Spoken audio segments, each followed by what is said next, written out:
오늘은 6번째 시간, 왜 우리를 주목하느냐라는 제목으로 말씀을 선포하겠습니다. 지난주에 우리는 나면서 걷지 못했던 사람이 치유받은 이야기를 살펴보았습니다. 다리에 장애가 있었던 이 사람은 성전에 들어가는 사람에게 구걸을 하면서 생계를 유지했는데, 때마침 성전에 들어가던 베드로와 요한 사도에게도 구걸을 했습니다. 이때 베드로와 요한은 그 사람을 주목하면서 은과 금은 내게 없거니와 내게 있는 이것을 내게 주노니 나사렛 예수 그리스도 이름으로 일어나 걸어라 라고 선포했습니다. 그리고 그 사람의 오른손을 잡아 일으켰더니 그 사람의 발과 발목에 힘이 생겼고 걷고 뛰면서 성전에 들어가서 하나님을 찬송했습니다. 그리고 오늘 읽은 본문은 그렇게 치유받은 그 사람이 성전에서 나와서 베드로와 요한을 붙잡는 이야기로 시작하고 있습니다. 오늘 본문 사도행전 3장 11절 다 같이 읽겠습니다. 사도행전 3장 11절입니다. 나은 사람이 베드로와 요한을 붙잡으니 모든 백성이 크게 놀라며 달려 나아가 솔로몬의 행각이라 불리는 행각에 모이거늘 장애로 고통받던 이 사람이 나사렛 예수 그리스도 이름으로 치유를 받았습니다. 한순간에 운명이 바뀐 것입니다. 치유받은 사람도 놀랐고 늘 성전 미문 앞에서 구걸했던 그 사람이 걷는 걸 보고 백성들 역시 깜짝 놀랐습니다. 더더구나 치유받고 회복받은 이 사람이 늘 소극적인 삶을 살았던 사람인데 성전에서 나와서 누구의 몸을 붙잡았어요? 베드로와 요한 사도의 몸을 꽉 붙잡았던 거죠. 소극적인 사람이 적극적인 사람으로, 능동적인 사람으로 바뀐 거예요. 이때 그 모습을 지켜보던 이스라엘 백성들이 늘 앉은 자리에서 구걸만 하고 기어 들어가는 목소리로 동전을 사람들이 주기만을 바라왔던 이 사람이 행동이 바뀌고 성격이 바뀌고 기질이 바뀐 것처럼 그렇게 능동적인 행동을 하는 걸 보고 일제히 많은 사람들이 그 사람과 또 그 사람이 붙잡고 있는 베드로와 요한 사도에게 집중하고 주목했던 것입니다. 여러분, 주목받는 삶이란 게 좋으십니까? 요즘 20대, 30대가 돈을 엄청나게 버는 방법은 뭐죠? 스포츠 스타가 되든지 연예인이 되든지. 20대에도 천문학적인 돈을 벌 수가 있습니다. 많은 사람에게 주목을 받는다는 것, 돈이 생긴다는 뜻이죠. 힘이 생긴다는 뜻입니다. 그런데 여러분, 사람들은 바로 그 주목을 받기 위해서 열심히 일을 하고 돈을 버는 것인지도 모릅니다. 공부하는 목적 역시, 좋은 대학을 가는 목적 역시, 좋은 직장에 들어가려고 하는 건 역시 사람들에게 무엇을 받고 싶어서일까요? 주목을 받고 싶어서입니다. 그런데 오늘 베드로와 요한 사도가 이스라엘 백성들로부터 주목을 받고 있어요. 그런데 이 주목받는 이 사건을 베드로와 요한은 어떻게 이해하고 있습니까? 축복일까요? 위기일까요? 베드로 사도는 자신이 사람들로부터 주목받는 그 사건을 잠재적인 위기로 해석했습니다. 오늘 첫 번째 말씀입니다. 주목받는 삶이란 축복이면서 동시에 잠재적인 위기라는 것입니다. 같이 따라서 보실까요? 주목받는 삶은 축복이면서 동시에 잠재적인 위기다.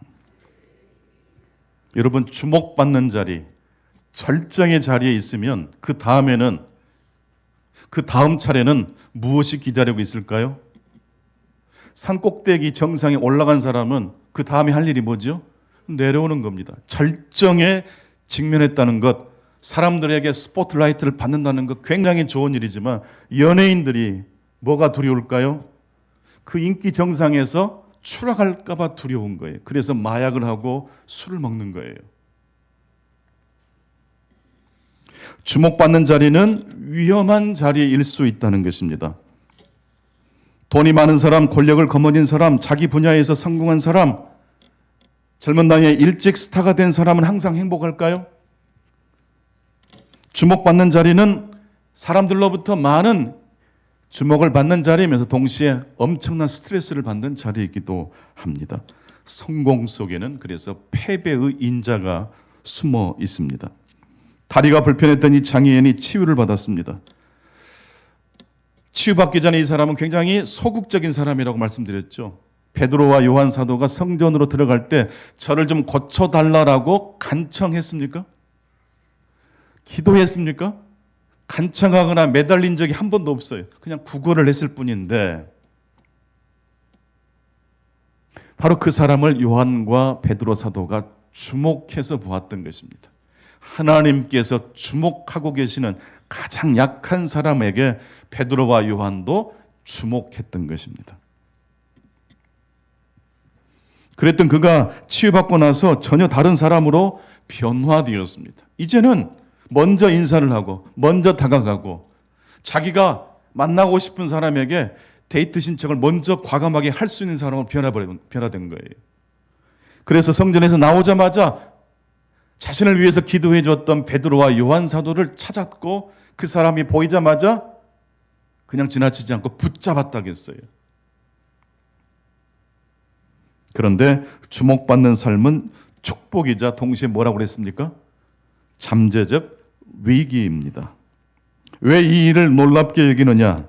우리 개인의 권능과 경건으로 이 사람이 걷게 된 것처럼 왜 우리를 주목하느냐? 베드로와 요한은 자신을 붙들고 있는 그 장애로부터 탈출한 그 사람에게 그리고 그 모습을 흥미롭게 지켜보고 있었던 솔로몬 행각에 모인 수많은 이스라엘 백성들을 향하여 왜 우리를 주목하느냐?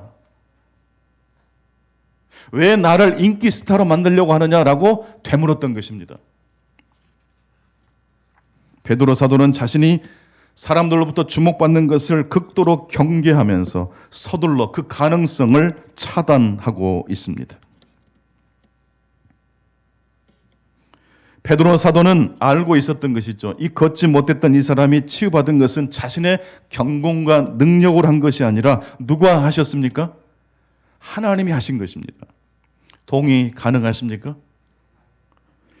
그렇다면 신앙적인 오늘 본문에 등장하는 이 치유 사건을 100% 하나님께서 일하신 걸로 우리는 동의 가능하지만 이 예배당에서 예배를 마치고 난 다음에 우리는 다 일상의 생활로 돌아가잖아요. 직장에서 우리의 삶의 자리에서 열심히 수고하고 일을 합니다.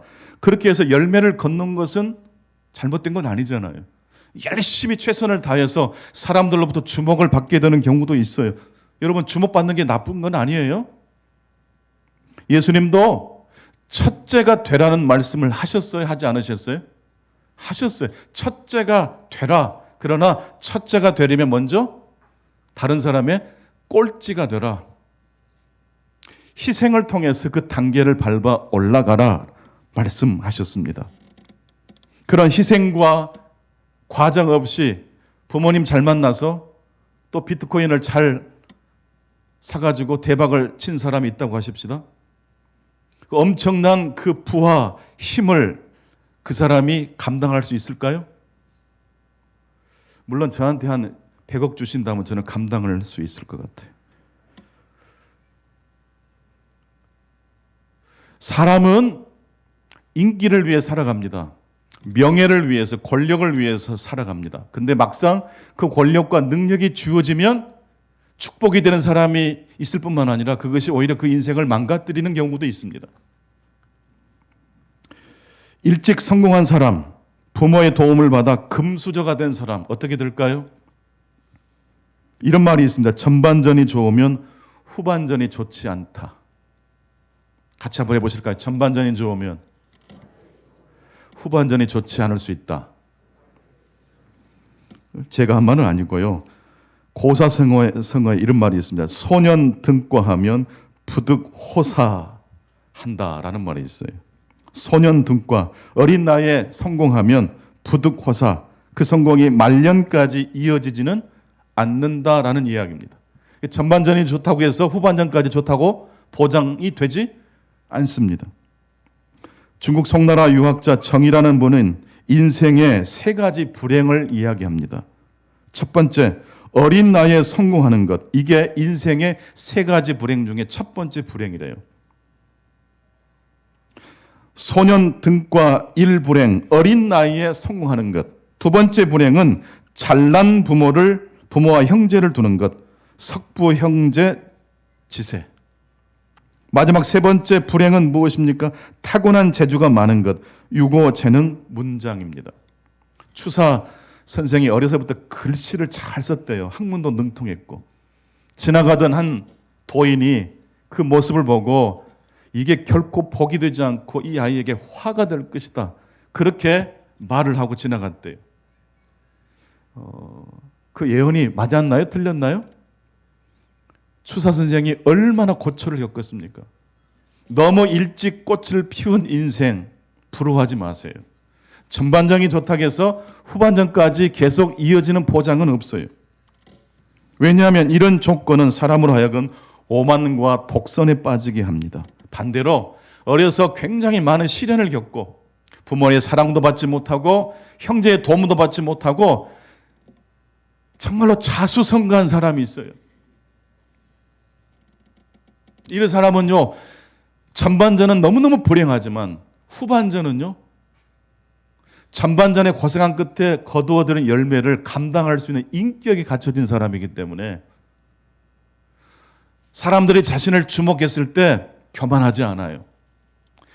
많은 권력과 부가 생겼을 때 그것을 다른 사람을 힘들게 하는 힘으로 사용하지 않아요. 겸손해요. 여러분, 오타니 쇼헤이라는 메이저리그 프로야구 선수 혹시 아십니까? 오타니 쇼헤이. 10년 연봉 7억 달러 지난번에 계약했습니다. LA 다저스하고. 10억 달러면 얼마 정도 됩니까? 계산을 못 하겠어요. 그러니까 아무튼 죽을 때까지 돈을 써도 못 써요. 어려서부터 다른 선수들보다 탁월한 운동 능력을 이 오타니 소이에는 소유했다고 합니다. 그런데 이 오타니가 참 영리했던 게, 지혜로웠던 게 자신의 성공은 자신의 재능만 가지고는 불가능하다는 걸 깨달은 거예요. 내가 아무리 운동을 잘해도 운동 능력만으로는 성공할 수 없다. 내 인생의 운명이, 내 인생의 운이 제대로 작동하려면 무엇이 필요한가? 국립 끝에 8가지 실천사항을 노트에 적고 지금까지 그 내용 그대로 실천하고 있대요. 궁금하십니까? 첫 번째, 오타니 쇼헤이가 자신의 운명을 자신의 재능이 가장 알맞은 가장 아름다운 모습으로 꽃피우기 위해서 첫 번째 지침으로 삼았던 것, 쓰레기 줍기였어요. 쓰레기 줍는 걸 오타니는 이렇게 해석합니다. 다른 사람이 흘린 행운을 내가 줍는 것이다. 단순히 더러워졌기 때문에 청소한다는 개념이 아니에요. 다른 사람이 버리고 간 쓰레기는 다른 사람이 버리고 간, 흘리고 간 운이다. 그것을 내가 줍는 거예요. 매 주일마다 우리 시무장로님들이 예배당 청소하시거든요. 우리 장로님들 복에 복이 넘치게 되시기를 축원합니다. 두 번째, 오타니 소예가 인생의 지침으로 삼은 것, 인사 잘하기였습니다. 오타니는 지금도 인사를 잘합니다. 주변 사람들에게 먼저 다가가 상냥하게 인사할 때 운이 좋아진다라고 믿었습니다. 정말 저는 인사를 잘하면 복이 들어온다고 저도 믿습니다. 세 번째로, 심판을 대하는 태도. 야구 스포츠 경기 하다 보면 분명히 볼인데 스트라이크라고 판정을 내릴 때가 있거든요. 그럴 때 과하게 심판에게 불만을 표하지 않는다. 이게 오타니의 행동 원칙이에요. 내 마음에 들지 않아도 너무 과하게 화내지 않는다. 네 번째로, 물건을 소중하게 여기기. 글러브와 배트를 함부로 던지지 않는다라고 합니다. 학생들은 연필과 노트를 책가방을 함부로 던지지 않는 것도 연장선상에서 이해할 수 있을 거예요. 여러분의 작업 도구를 함부로 관리하는 사람이 있다면 그 사람은 복을 내차는 거예요. 다섯 번째로 나는 응원을 받는 사람이다라는 생각을 항상 기억하고 살았답니다. 대중과 팬들로부터 응원을 받고 있고 사랑을 받는 사람이라는 것을 잊지 말자. 내가 사랑받는 사람이라는 사람을 자각할 때 사람은 여유가 생긴대요. 우리 부모님들이 어린 자녀들을 정말로 큰 인물로 키우시고 싶으시다면 잘 키우려고 하지 마시고 사랑해 주세요. 사랑을 받는, 조건 없이 사랑을 받는 자녀들은요, 넘어졌을 때 일어나요. 무엇 때문에 칭찬을 받는 것, 굉장히 이 아이를 망가뜨리는 겁니다. 여유롭고 관대한 사람이 될 때 사람은 인품이, 인격이 형성됩니다. 여섯 번째로 오타니는 늘 책을 가까이 합니다. 독서. 이건 진짜 제일 싸고 비용 대비 효과가 가장 큰 게 저는 독서라고 봐요. 6가지 정도만 제가 가르쳐드리고 나머지 7번째 여러분도 찾으십시오. 쓰레기를 줍고 인사를 잘하고 심판이 잘못된 판정을 내려도 과하게 화내지 않고 내가 쓰는 물건을 소중히 여기고 나는 늘 팬들로부터 응원받는 사람이라는 생각을 하면서 여유로운 마음을 갖고 살았습니다. 그리고 늘 손에서 책이 떠나지 않게 했다고 합니다. 우리는 주목받는 삶을 추구하며 살아가는 사람입니다. 주목받는 것 나쁜 것 아니에요. 주목받게 되었을 때 그것을 감당할 수 있는 인격이, 성품만 받쳐준다면 하나님은 우리들에게 복을 부어 주실 것입니다. 두 번째, 위기와 성공은 더 큰 이야기 속에 배치해야 합니다. 겸손하기 위해서, 인격적으로 성숙한 사람이 되기 위해서 노력하는 게 참 중요합니다. 하지만 여러분, 우리가 아무리 노력한다 할지라도 인간의 노력에는 근원적인 한계가 있습니다. 오타니처럼 이렇게 굉장히 훌륭하게 자신을 가꾸고 다스리는 사람이 훌륭한 인기 스타가 됐을 때 그 인기 스타가 전반전에 찾아왔다 할지라도 후반전까지 그 인기와 주목받는 삶이 이어지도록 할 수 있어요. 하지만 여러분, 인간의 지혜만으로는 하나님의 주시는 복을 감당하기는 어렵다는 이야기입니다. 여러분, 겸손하실 수 있기 바랍니다. 근데 여러분, 겸손을 다짐한다고 될까요? 과연 겸손이란 무엇일까요? 어떻게 하면 겸손하게 되고 하나님의 주신 복을 계속 이어서 우리 자손 만대까지 흘려보내는 그런 사람이 될 수 있을까요? 겸손은 인격적으로 훌륭한 사람이 되기 위해서 몸부림치는 것 외에 그것만 가지고는 불가능해요. 겸손이란 무엇입니까? 하나님의 더 큰 이야기 속에 우리 이야기를 배치하는 것이 겸손이에요.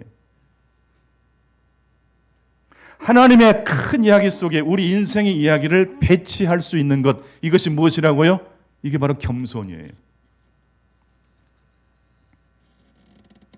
위기를 만났을 때, 그리고 성공을 경험했을 때 우리는 어떻게 하는 게 겸손일까요?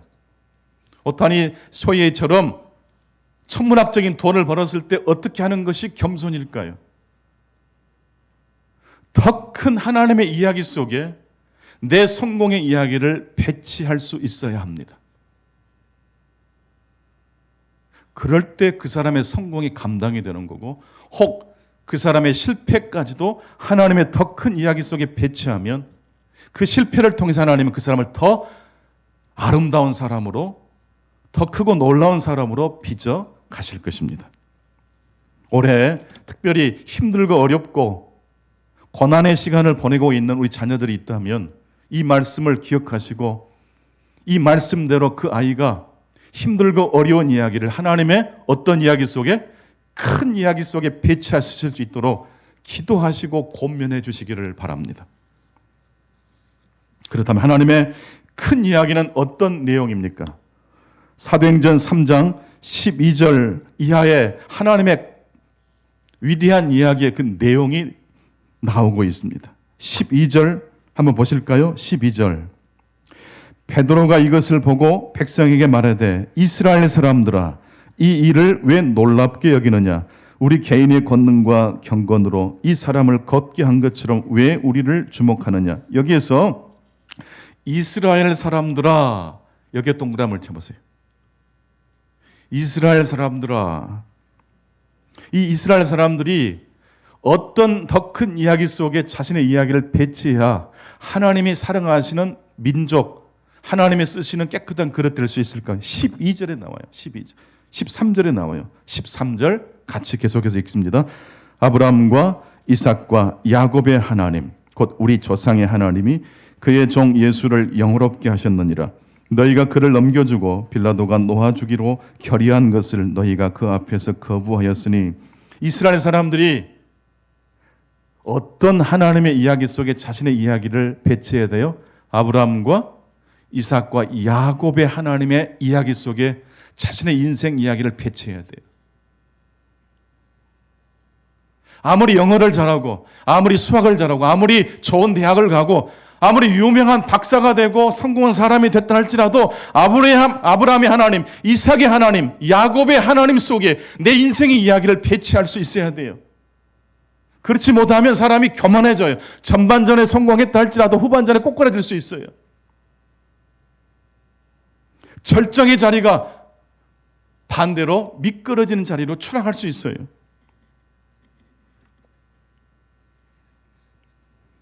아브라함과 이삭과 야곱의 하나님, 바로 그 하나님께서 어떤 일을 행하셨습니까?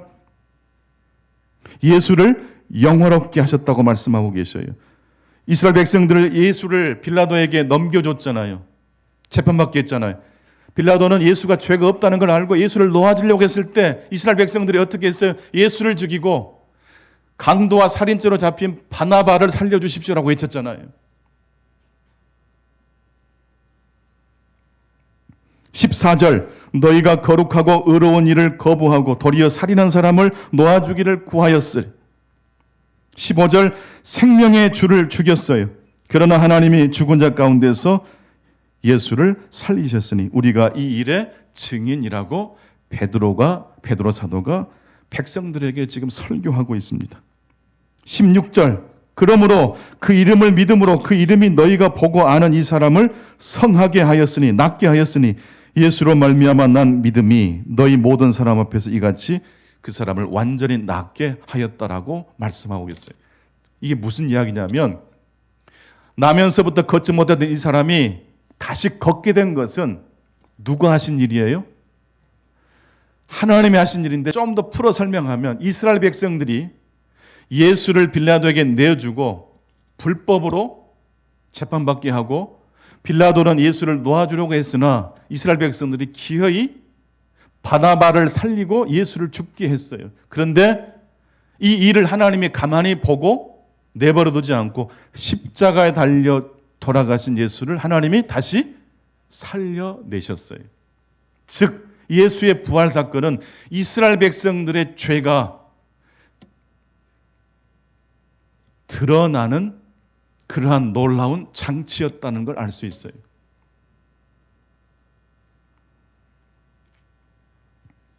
생명의 주를 죽였지만은 하나님이 죽은 자 가운데서 그를 살리셨으니 우리가 이 일의 증인이라. 이제 그 예수의 이름을 믿음으로 그 이름이 너희가 보고 아는 이 사람을 다시 회복되게 했다고 말씀하고 계세요. 사람들이 베드로와 요한을 주목했을 때 베드로와 요한 사도는 나를 주목하지 마시고 이 세상의 모든 이야기를 품어낼 줄 아시는 하나님의 보다 더 큰 이야기 앞에 나아가라고 말씀하고 계세요. 더 큰 이야기의 핵심 무엇입니까? 이스라엘의 회복과 이스라엘의 소명에 관한 이야기입니다. 이스라엘 사람들아 라고 시작했던 이 설교는 아브라함과 이삭과 야곱의 하나님으로 진입하고, 사도행전 23장 25절 26절에 보면 결국 이스라엘이 앉은 나면서부터 걷지 못한 사람이 일어난 이 기적에 휘둘리지 말고, 이것을 통해서 너희들이 눈이 떠져야 될 것은 하나님의 더 큰 이야기, 이스라엘 백성들이 왜 하나님 앞에 선택받은 민족이 되었고 왜 우리들이 하나님의 사랑을 받게 되었는지 그 소명을 알게 돼야지만이 된다라고 이야기하고 있습니다. 25절, 26절입니다. 같이 보시죠.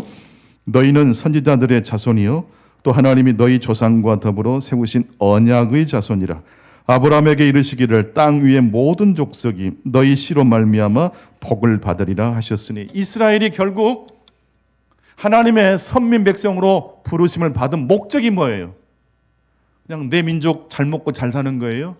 나만, 내 민족만 주목을 받는 것이에요? 그렇지 않아요.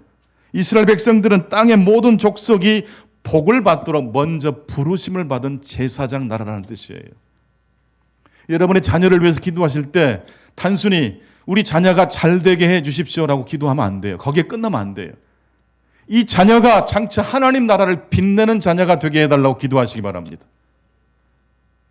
그러다가 좀 높은 자리에 올라갈 수도 있고 또 하나님은 은사와 달란트에 맞게끔 어떤 사람은 공부를 잘하게 하시고 어떤 사람은 사업을 잘하게 하시기도 하시고 어떤 사람은 평범한 일을 신실하게 감당하도록 역할을 주실 때도 있어요. 사람과 사람 사이의 비교는 사람을 힘들게 하지만 하나님의 거대한 이야기 속에 내 자신을 배치한다는 하나님의 큰 그림을 그릴 줄 아는 사람은요, 직업에 귀천이 있을 수 있을까요? 없어요. 무슨 일을 해도 죽게 하듯 할 수가 있는 줄로 믿습니다. 그런 사람이 범사에 감사해요. 그런 사람들이 항상 기뻐하고 쉬지 말고 기도할 줄 아는 사람이 되는 것입니다. 하나님의 큰 이야기는 오타니가 받게 되는 7억 달러와는 비교가 되지 않습니다. 인간의 행복과 불행은 하나님의 더 큰 이야기 속에 해석해야 합니다.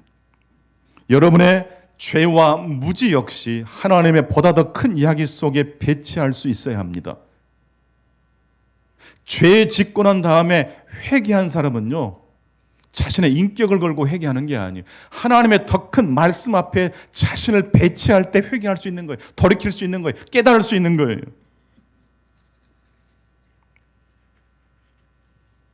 또한 하나님의 이야기는 언제나 인간의 응답을 요청하는 이야기입니다. 오늘 사도행전 3장 19절을 보시면 회개하고 죄 사함을 받으라. 그리하면 새롭게 되는 날이 주 앞으로부터 이를 것이라고 말씀하고 계세요. 여러분 복 받기를 원하십니까? 회개하세요. 방향을 바꾸란 뜻이에요. 하나님의 옷자락을 붙잡으란 뜻이에요. 물론 이 고침을 받은 이 사람이 하나님 말씀을 다 이해하지 못했을 땐 누구를 붙잡았어요? 베드로를 붙잡았어요. 근데 베드로의 설교를 듣고 난 다음부터 이 사람은 어떻게 바뀌어요? 사람을 붙잡는 사람이 아니라 하나님을 붙잡는 인생으로 바뀌어지게 된 줄로 믿습니다. 그런 사람에게 하나님은 새 시대에 참여할 수 있는 은총을 허락해 주십니다. 여러분 예수 믿는 거 쉬울까요? 어려울까요? 어떤 사람은 예수 믿기로 작정했습니다. 끄덕끄덕 아멘 하면 이게 예수 믿는 걸로 착각하는 분도 있어요. 그렇지 않아요. 예수를 믿는 사람은 반드시 예수를 따라가는 사람이 됩니다. 예수의 가치관과 내 가치관이 일체를 이룰 수 있도록 노력하는 거예요. 이 노력이 쉬울까요? 어려울까요? 저절로 되지 않습니다. 노력해야 돼요. 여러분 말씀을 묵상하지 않은 사람이 어렵고 힘든 일을 만났을 때 자동적으로 기도가 튀어나올 수 있을까요? 그건 불가능해요. 그렇다면 하나님의 거대한 이야기 앞에 인생을 드리기로 작정하고 회심한 사람에게 하나님은 어떤 선물을 주실까요? 예수 믿는 사람에게 하나님의 축복의 징표로 주신 것이 있어요. 그게 뭘까요? 그게 바로 세 번째 이야기입니다. 세 번째 메시지. 하나님의 더 큰 이야기 속에 살아가는 사람들에게 하나님은 부력을 선물로 주십니다. 같이 한번 읽어보시겠습니다. 시작. 하나님의 더 큰 이야기 속에서 살아가는 사람에게 하나님은 부력을 선물로 주십니다. 부력이 뭐죠? 물에 뜨는 거잖아요. 홍수가 나면 물에 빠진 소는 살아남습니다. 근데 같은 홍수를 만났을 때 말이 물에 빠지면 허우적거리다가 빠져 죽습니다. 소에게는 무엇이 있어요? 부력이 있어요. 말에게는요, 자기 힘으로 안간 힘으로 이 네 발을 허우적거리다가 자기 힘으로 물에 빠져나오려다가 오히려 탈진돼서 죽어요. 그래서 이런 고사성어가 있어요. 우생마사. 소는 살고 말은 죽는다. 이게 그냥 나온 말이 아니에요. 홍수 때 소가 살고 말이 죽는 모습을 보고 우리 조상들이 이런 고사성어를, 지혜로운 말을 만들어낸 거예요. 같이 한번 해보겠습니다. 우생, 마사. 소는 살고 말은 죽어요. 왜 소는 살아요? 부력이 있기 때문에. 왜 말이 죽어요? 자기 힘으로 살아나기 위해서 발버둥 치다가 지쳐서 죽어요. 여러분, 신앙생활은, 예수 믿는 사람은요, 무엇이 있어요? 부력이 있어요. 근데 몸매를 일단 봐보세요. 송아지는요, 몸이 뚱뚱해요. 다이어트가 필요할 정도로. 배가 빵빵해요. 말은요, 미끈하게 잘생겼어요. 근데 홍수가 터지면 누가 살아요? 못생긴 소가 살아요.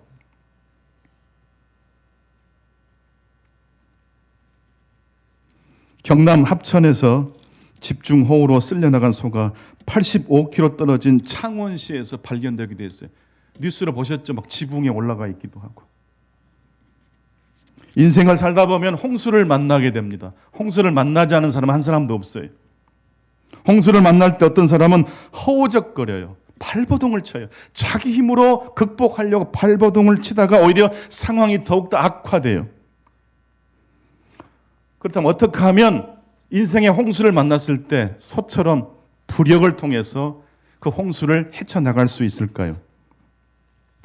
여러분, 비행기가 하늘을 날려면 활주로를 막 달려가잖아요.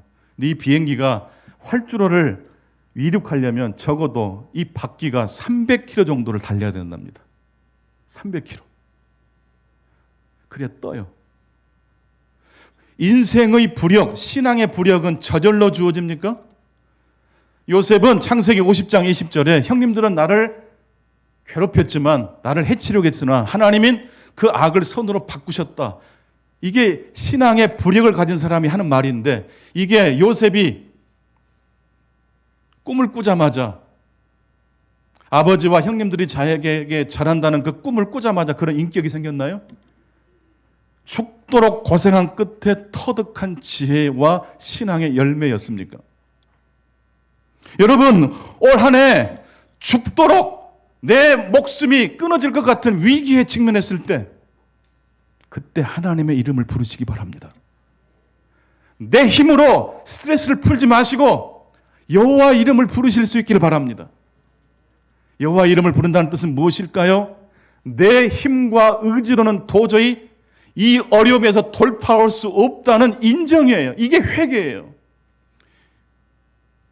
내 힘으로는 이 아이를 하나님의 자녀로 키울 수 없습니다. 이런 기도를 드리는 부모가 자녀를 살릴 수 있어요. 이 믿음이 없으면 자녀들을 괴롭히고 자녀들을 힘들게 할 수 있어요. 베드로는 치유받은 사람과 이스라엘 백성들이 자신을 주목했을 때 그것을 축복으로 여기지 않고 잠재적 위기라고, 이때 잘해야 된다고 생각했어요. 나를 쳐다보지 마세요. 당신들이 십자가에 못 박혀 죽게 한 그 예수를 하나님이 다시 살리셨는데 바로 그 예수 그리스도의 이름이 이 사람을 살린 것이라고 말씀하고 있어요. 나를 바라보지 마시고 나를 붙잡지 마시고 예수 그리스도의 이름을 부르라고 말하고 있어요. 그럴 때 인생의 부력이 생겨요. 그럴 때 인생의 진흙탕에서 빠져나오게 될 줄로 믿습니다. 오늘 말씀은 세 가지였습니다. 첫 번째, 주목받는 삶은 축복이면서 동시에 잠재적 위기입니다. 전반전에 성공하신 분들 더욱더 신앙생활 잘 하셔서 그 복이 후반전까지 이어져 갈 수 있도록 그렇게 하나님 앞에 나아가시기 바랍니다. 무엇보다도 겸손하실 수 있기 바랍니다. 겸손이란 무엇일까요? 단순히 인사 잘하고 쓰레기 줍는 정도가 아니에요. 위기와 성공을, 내 인생의 위기와 성공을 하나님의 더 큰 이야기 속에 배치할 줄 아는 사람이 겸손한 사람이, 이게 두 번째 오늘 주신 메시지예요. 두 번째 메시지 띄워주세요. 위기와 성공은 더 큰 이야기 속에 어떻게 해야 돼요? 배치할 수 있어야 돼요. 마지막 세 번째, 그렇게 인생을 하나님의 이야기 속에 배치하기 위하여 몸부림치는 사람에게 하나님 뭘 선물로 주세요? 고난을 이겨낼 수 있는 인생의 홍수와 같은 역경이 찾아왔을 때 말처럼 발버둥 치다가 탈진돼 죽는 게 아니라 기도로, 말씀으로 하나님, 내 뜻대로 되는 것 하나도 없습니다. 주님께서 이 문제도 해결해 주실 줄로 믿습니다. 이런 기도를 드리는 사람에게 하나님이 인생의 문제를 탈출할 수 있는 부력을 주시는 줄로 믿습니다. 하나님의 축복이 오늘 예배 함께 하신 모든 성도들에게 함께 하시기를 축원합니다. 하나님 아버지 감사합니다. 설 명절을 맞이하여 새롭게 새 출발하고자 하는 모든 성도님들 마음속에 오늘 말씀이 능력과 위로의 말씀 되게 해 주옵소서. 예수 그리스도 이름으로 기도하옵나이다. 아멘. 이제 우리 다 함께 봉헌 찬송하시면서 봉헌하겠습니다.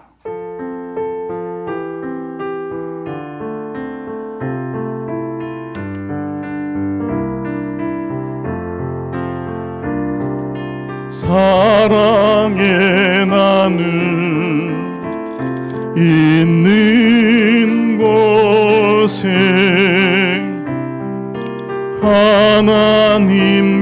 하나님께서